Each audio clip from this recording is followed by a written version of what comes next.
that, we'll get started. And thank you, Chris. I have a few in right here at 2 o'clock. Okay, so first update that I have, just as a reminder, we have virtual student tutoring and online testing and proctoring, which is falling under the programs area. Just want to remind folks that your reports every month, even if you don't have any expenditures, please submit zeros and some comments. In the last report in September, we had some question around where you're going to spend all your money or not. Reported that you weren't sure if you were going to be able to spend all of your funds. So hopefully in the October report, which will be due the 6th of November, you'll be able to share that information. And let me remind folks to please mute yourself. Okay, so just remember, if you're having any trouble spending the funds, if you're having questions about what the funds can be spent on, please reach out to me. I've got some reminders here just for all the allocation must be spent, not just encumbered, by December 30th. And then with the remaining report dates, everything's due the first Friday of each month for these two, except for the last report. The December report, the first Friday is January 1st, which is a holiday. So we've got the date pushed to January 8th. So if you have any questions about those reports, please let me know. And I appreciate your timeliness in the response to those reports. What our system office staff is doing is compiling all the COVID funds, the CARES Act funds reports internally to report to the state office. All right, let's keep going. I have a really brief update for teacher preparation. Just want to let you know that tentatively at this point, we've got the articulation agreement with the independent colleges and universities for the AATP and the ASTP moving forward at the November meeting. I'm excited about that and appreciate all the work that's happening behind the scenes between our system and our colleges and university system. We'll be moving forward with that as an approval by the board, and then just like the ICAA, there will be an invitation for those independent colleges and universities to sign on.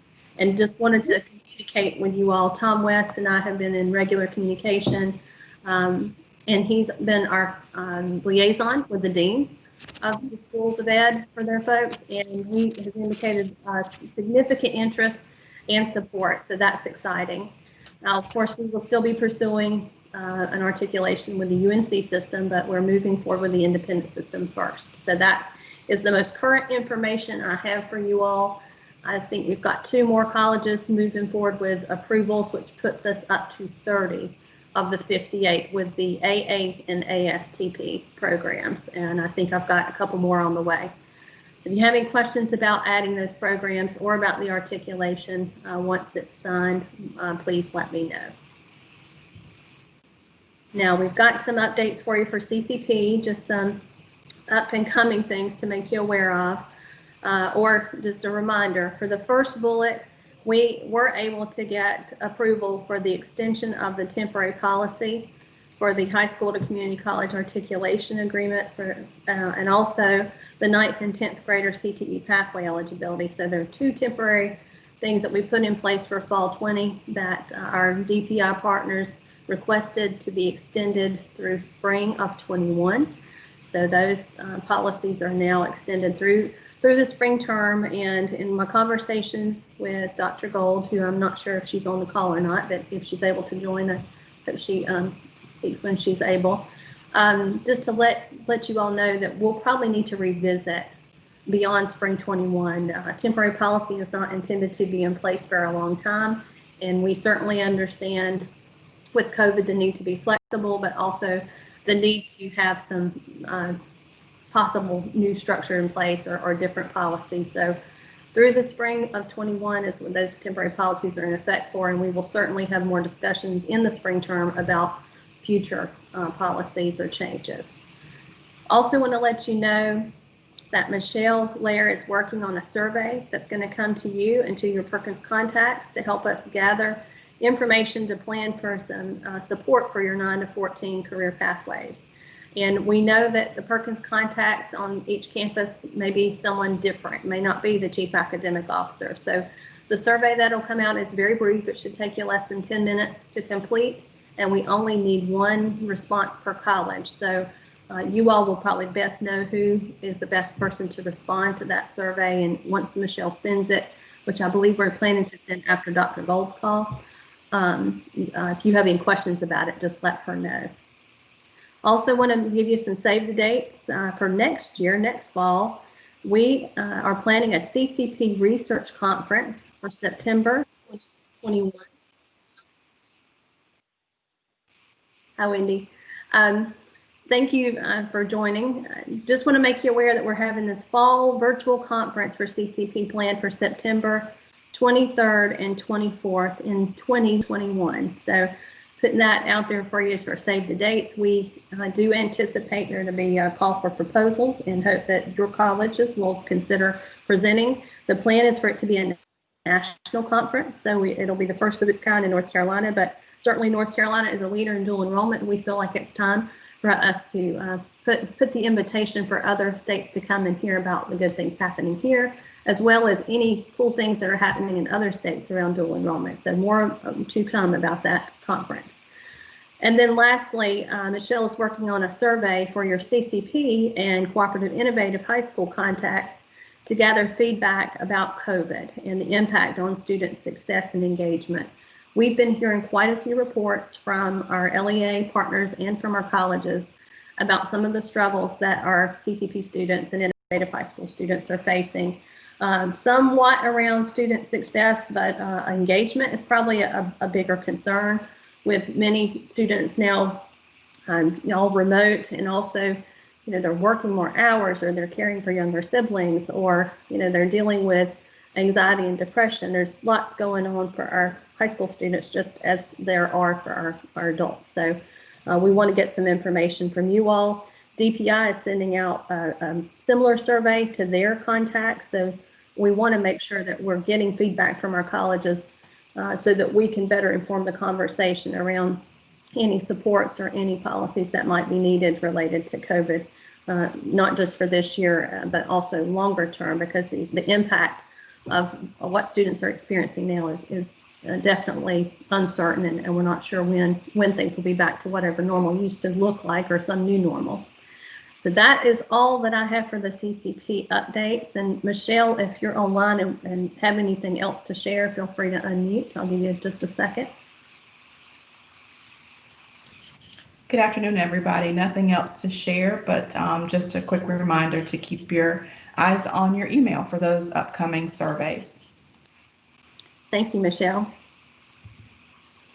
Okay, just want to give you a reminder here about Pathways to Employment, and I believe Frank Scaletti, Dr. Scaletti, are you on the line?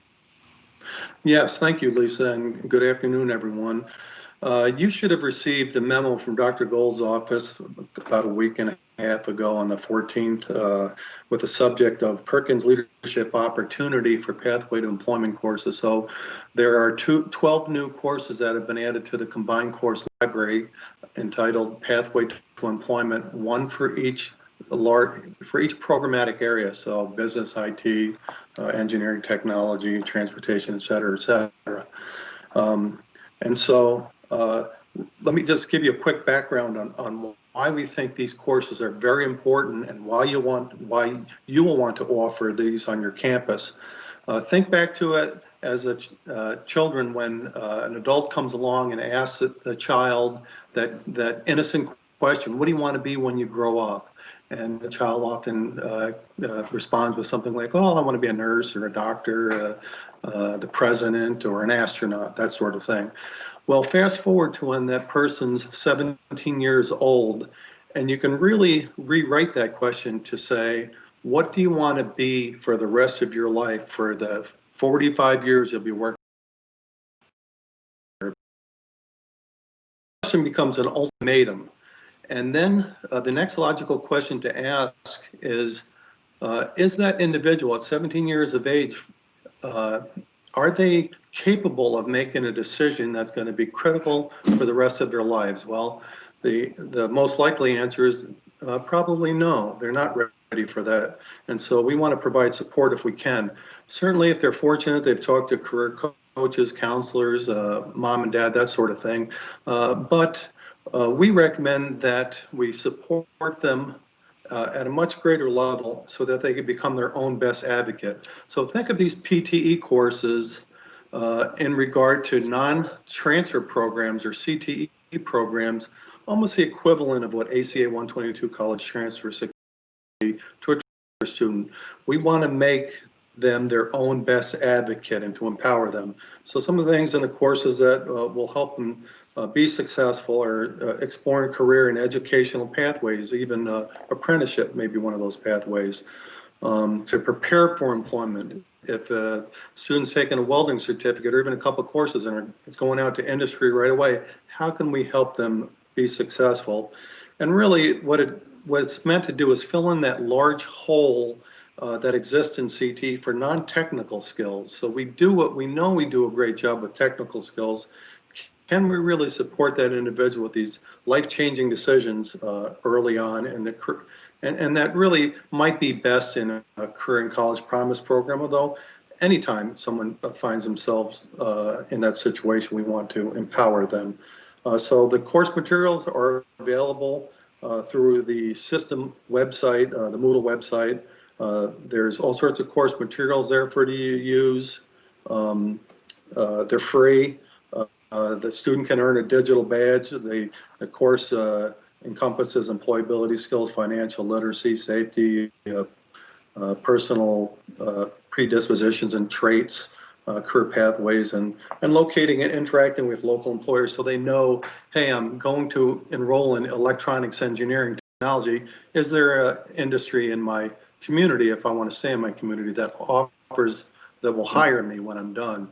Or if I'm a welder, you know, what are my opportunities? What am I going to do with the same welding skill? What are my pathways? And that could be production, fabrication, programming, welding robots, or even working in a nuclear generation plant where they could earn $100,000 a year welding on steam pipes and that sort of thing. So great opportunity for your students.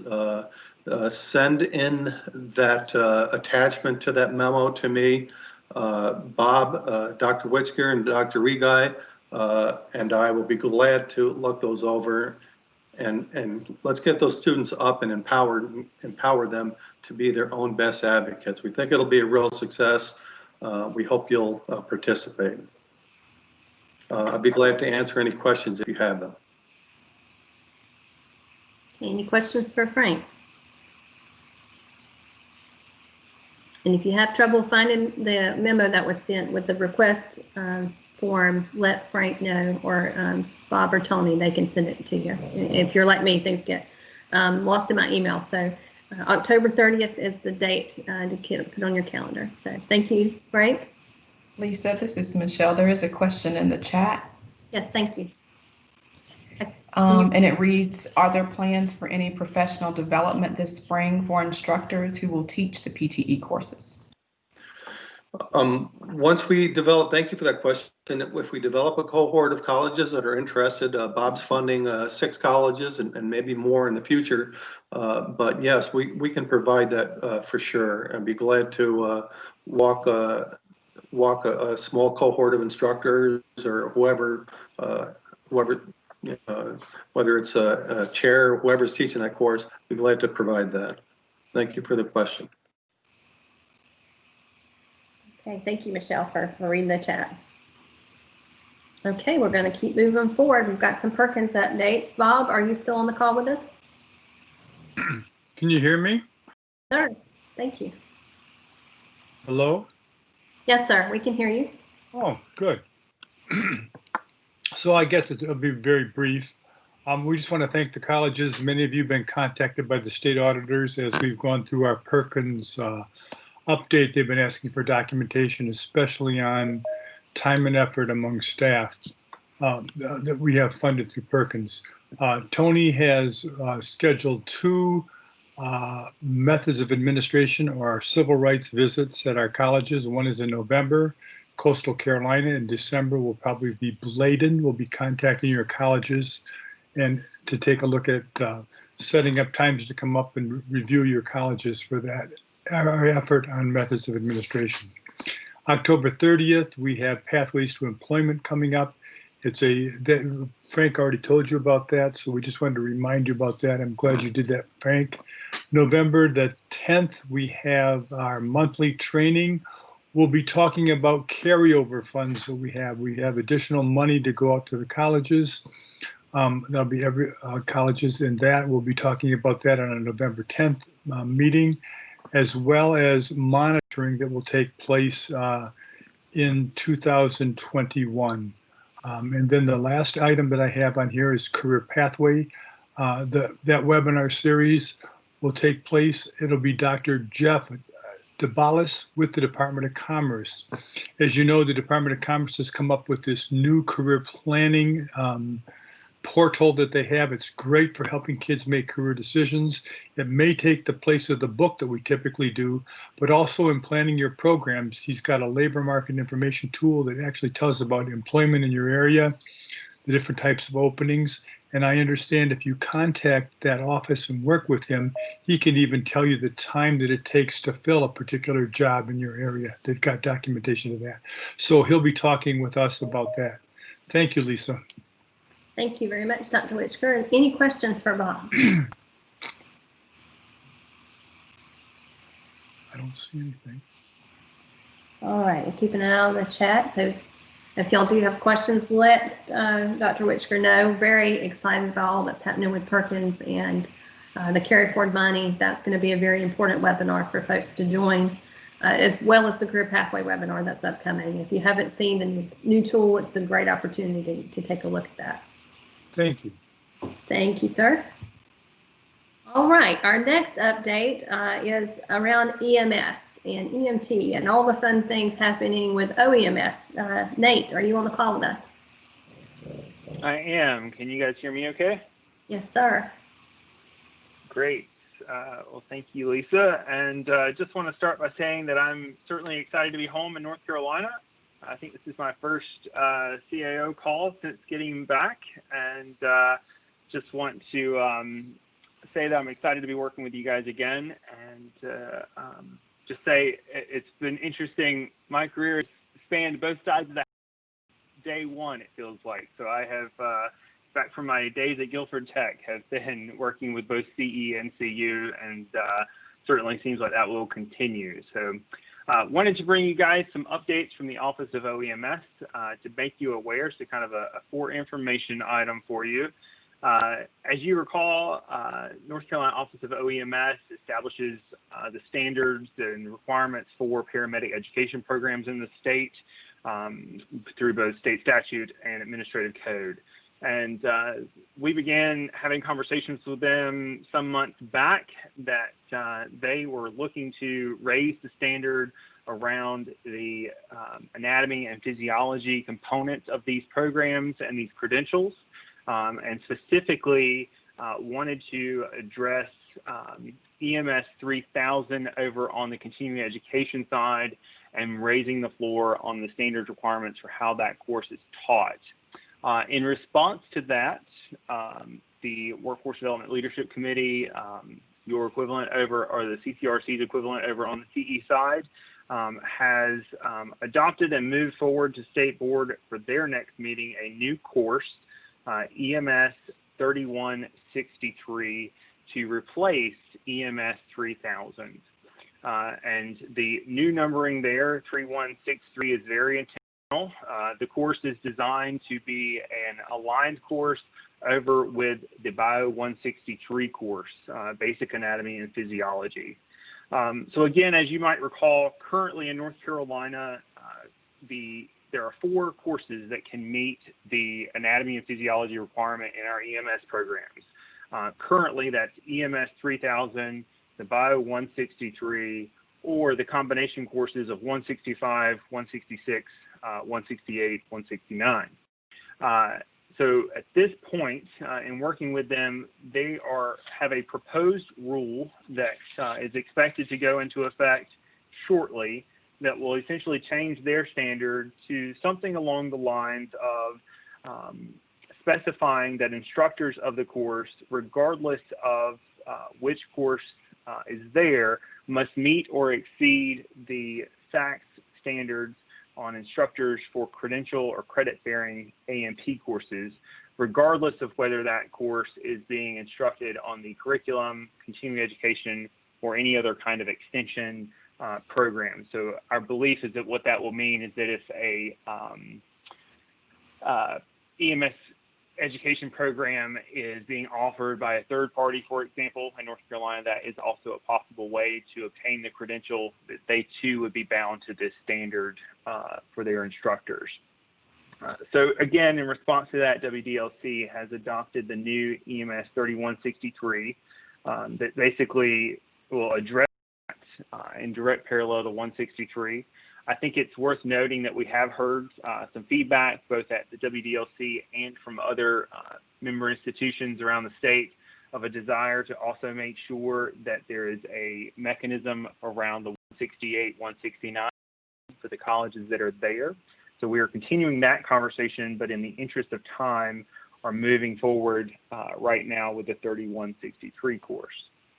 For timeline, for you to know how this will impact on your local campuses, the expectation is that the new rule will be published on January 1st, so in relatively short order, but it has a built-in 6-month kind of teach out, if you will. So the EMS 3000 course, the current course, would be allowed to be accepted by OEMS for any courses that were started prior to July 1st of next year, and that will be accepted through their credentialing process up for students that completed courses that started prior to July 1st until January 1st of the following year.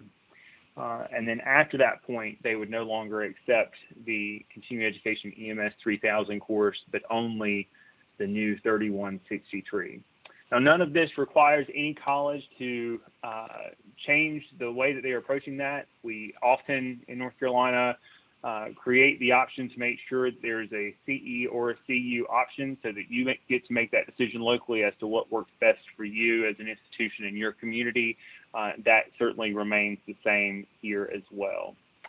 So just want to put this on your radar screen so that whenever this rule finally is adopted by OMS, it doesn't catch anyone off guard, and to let you know that we are continuing to work with them to make sure that we can have a seamless and smooth transition as possible. And happy to take any questions that anyone might have.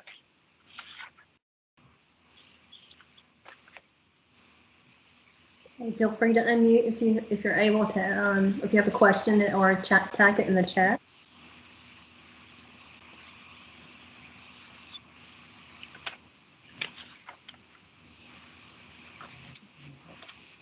So Nate, while we're giving folks a chance. None. Go ahead. Go ahead. I was just going to make folks aware that you are going to share some of this information with the CCRC Thursday. Correct. Exactly. So we will have, I will jokingly call it a substitute bill to put before you guys with the latest information, just to make sure that you have that in hand. So we'll either email that out during the meeting or find some other way to share that with you on the screen during the CCRC call coming up. So excited for that part of the conversation. So some of you may hear some very often some of the same information on Thursday, but just want to let you know that that is coming. Thank you, Nate. And I just want to share with everyone, Nate and I have been in regular conversations, and I appreciate his willingness to collaborate. We're very glad to know that the SACS faculty question is being addressed. And I know that with the work that he's been doing the WDLC to look at alignment with the curriculum version of the course around outcomes and hours, that kind of thing, he's been very intentional in that conversation as well. So Nate, we really appreciate your collaboration, and certainly there may be opportunities for us to do equates at some point, but we're not quite there yet between CE and CU. Absolutely. Yeah. Okay. So Nate is the contact person for any EMS questions. So, team, I will say that, but we certainly know that there's more to come, and we will probably look for additional updates as you receive them, Nate. Awesome. Thank you, guys. Look forward to continuing to work with everyone. Take care. Thank you, Nate. Okay, we have a new employee to announce, and before I get into the specifics, I just want to share with you all that over the past several months, we have been going through the HR process to post and screen and interview candidates for the Director of Academic Programs. One of the most competitive cycles that I have been a part of, either at a college or since my time at the system office. A lot of good candidates, a lot of interest from colleges, both in-state and out-of-state. So I just wanted to share with you all that the end decision of all that hard work of the interview committee and the screening committee is the new employee, Dr. Dina Guido, who will be our new Director of Academic Programs. She will start Monday, November 2nd. She's coming to us from Nash Community College, where she has spent, I believe, the last 10 years in her role as, I'm going to get her title wrong, Associate Vice President of Transfer Programs, lots of experience with CTE programs there as well, and CCP, which is a critical component for this position. We look forward to her joining us, and before she was at Nash, she spent, I believe, 5 years at Edgecombe, and she's got more than 20 years with the state. So very excited to have her joining our team, and I'm sure you'll be doing lots of business with her via email and webinars as she begins her new role. So want to welcome Dina Guido when she joins us next week. And if you have questions about how to get in touch with her, we are in process of getting her email and phone and all that good stuff set up. So you'll get another communication with her contact information shortly. So that's great news. And again, it was a long process because we had so many great candidates. So just want to share that update with you. Now, before we take questions about any of the slides, I want to pause just for a moment to ask if you all have updates that you would like to share with the group about anything happening on your campus or in your world. Lisa? Yes, ma'am. This is Wanda Capps from Sampson. I just wanted to share with this group, they've been such a wonderful group, that I will be retiring the end of December.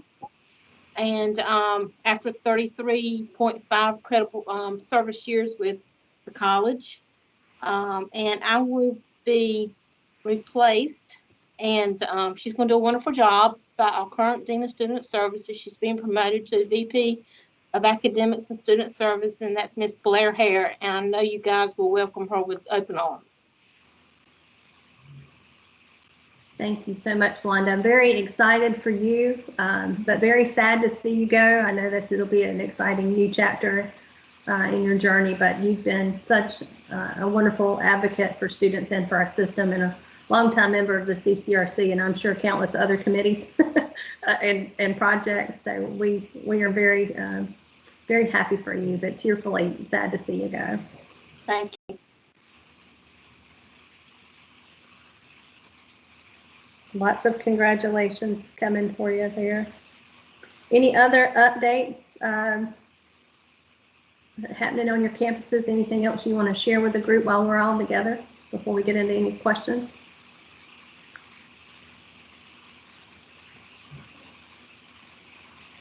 Okay, if anybody else has any upcoming retirements or changes, please give me a heads up.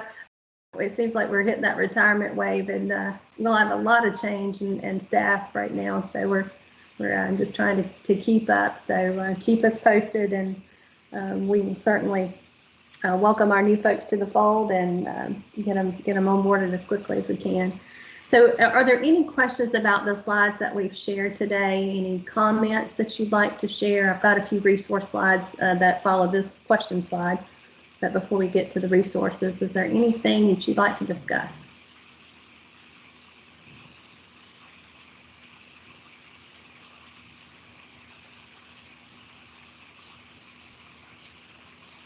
I'm trying to be a good teacher and give you some wait time.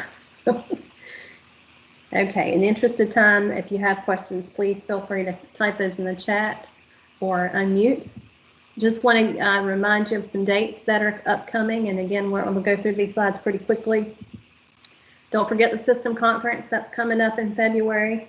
Very excited to have a virtual conference, and there's been a lot of planning and other things happening behind the scenes. So Dr. Jaime LaHood is our contact if you have questions about registration, or if you were going to be a presenter. If you have any questions, please direct those to Jaime. I'm giving you the links here for the remaining Perkins webinars for the monthly updates. So if you need those, this is a quick reference list so you can get quick access. And also the same for the career pathway webinars for the remainder of the year. Reminders about the joint webinars, and lots going on with CCP and Innovative High School. So I hope that each of you have someone from your campus attending these meetings. And if you need access to the registration, please contact Michelle Lair. And then the last thing, just some reminders about deadlines. We're getting close to the time of year when folks start submitting programs of study. So if you have questions about program of study timelines or course requests or applications, any of those things, please be sure and check out these two links. Want to remind folks that the system office staff is still teleworking at least through the end of this year. So we do have folks going in to check the mail. I'm in the office about every couple weeks or so, but no one's there on a regular basis. So if you have new course requests or applications, course requests, of course, come in through our CCRC email address, and applications, you are welcome to mail us. Also prefer at this point the digital email copy of any applications that you may have. That is the best way to get those things to us quickly. And we will still send a receipt letter to let you know we have it. If you haven't heard back from us, say you send an email and you don't get a response within 24 hours or so, please let us know. Reach out to me. I had that happen last week where a college said, hey, what happened to X application? And we had not received it. Not sure if it got lost in email or in the snail mail. But just want to remind folks of that. Now, I know there are some questions or comments posting because I can hear them, but I cannot see them. So can someone on our team check the chat box for me? There's one question here, Lisa. It is, did we mention that the new AATP and ASTP will require COC prospectus? If planning to implement, we may want to get the prospectus in sooner rather than later. That's a great comment, and I'm not sure, did that come from Lenore or Rockingham? I'm unaware. It's Timothy Maddox. Okay. Lenore. Hey, thanks, Timothy. I had heard through an email chain that your college had been asked to do that, which is surprising given there's really only 2 new courses coming into that program. So that's interesting information. I would suggest that you all reach out to your SACS liaison on your campus to get anything in place that you need to offer these new programs if SACS is requiring something additional. Outside of a new program code, we only have those 2 new courses in that program. So interesting that information was shared with you all at Lenore. Anything that you want to make a comment about in terms of your experience? Sure, I'll just, we were kind of shocked by it as well. We had submitted the approval and they informed us we needed a prospectus. The reason they gave is because the EDU courses were the core essentially of that program, and because that constituted 12 contact hours in their mind, it was enough to be a substantive change. So just an FYI. Wow. Yeah, surprising. I'm sorry that you all were the first to find that out, but thank you for sharing that with the group. Lisa, I'm sorry, this is Patty from Wayne. We also ended up having to put in a full prospectus. Okay. Thank you for letting us know. And I think we have heard back. I've texted my IE folks to double check, but I think we've already heard back. Okay, so pretty quick turnaround. It wasn't bad, yes. Oh, great. You never know. That's good news. Lisa, Could I this please, Sheila Regan. this is Kathleen Gallman from Craven Community College. Could I ask Patty, do you guys have the EDU program, the mother program at your college? So is the prospectus just needed for colleges who do not offer that program, or is that even if you do? Kathleen, I can answer that. All 58 community colleges are approved to offer the EDU associate degree. And Kathleen, we do have that. Thank you. You're welcome. Great question. Lisa, this is Sheila Regan from Rockingham. Could you have the gentleman from Lenore to restate the reason that the commission provided the institution? Sure. Because the EDU classes that are in the new Associate of Arts and Associate of Science teacher prep degree came to 12 contact hours or 12 credit hours, they were saying that because that was the core essentially of the program, that they considered that a substantive change. And we tried to argue it and say, yeah, but it's only 12 hours of a 60-hour program. But that still got denied. And we did start with a letter of notification, and that was turned down. And who is your VP at the commission? Deborah Grimes, or at the commission? Yeah, the commission. Yeah. Oh gosh, I don't know off the top of my head. I'll have to look it up. Okay. Apologies. I'm not the vice president. I'm filling in for her today. So Lisa, some programs, some colleges have already implemented this, correct? Without a prospectus. I guess that would be part of their compliance certification report when the time came.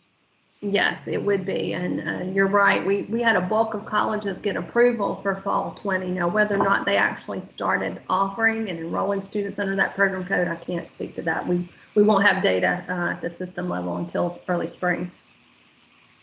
So, well, I see that Michael Ayers from Southeastern dropped a comment that because they were already teaching 2 of the EDU courses, they weren't required to do a prospectus. that is interesting. So it sounds like depending on who receives the information at SACS is depending on what response colleges are getting. So I would encourage every college to reach out to their SACS person and get it in writing if you have any question at all, right? To make sure that you're in compliance for your SACS visits. But Sheila, I'm sorry to tell you it's inconsistent, and it's first we'd heard of it when we were copied in on the thread from Lenore. Right. Well, we were told that you need to follow your significant departure policy and procedure at your campus. And if you determined it was not a significant departure, you didn't have to do a prospectus. But anyway, some more. Okay. Yeah, I see a lot of agreement here in the chat that it depends on who and how you ask. Okay. Any other questions or comments around the AATP or any other program applications? Okay. The last slide that I have for you is if you need to know who to contact and if you're not sure who's over a program, we have a list of programs by coordinators linked here for you, as well as our complete list of staff in the programs and Perkins team. So always glad to talk to any folks that have questions, and we encourage you to keep sending us questions, or if you hear of things like this SACS issue, you all are going to hear about that before we do. Please keep us informed and send that information to us, or if there's something we can assist with, please let us know. All right. Any last things that we need to discuss for the good of the cause? And see, I've got a question. I was able to pull the chat up on my phone since my tablet won't let me show you the slides at the same time and check chat. Yes, well, I'll be sending out the slides and hopefully the recording link if the recording works after the call today. So I'll be sending all that information out to you today. Thank you for that question. All right, y'all, I cannot believe we're ending early. And if you're like me, I'm always glad to get off a call a little earlier than I had scheduled to get a little time back in my day. So thank you all for all your hard work. And we look forward to having Dr. Gold's quarterly call is coming up very soon. I believe that is next week. So we'll see you on that call, and then we'll have our last call of 2020 with our chief academic group. It's the 4th Tuesday in November. So with that, y'all have a great afternoon, and we'll see each other soon. Thank you all.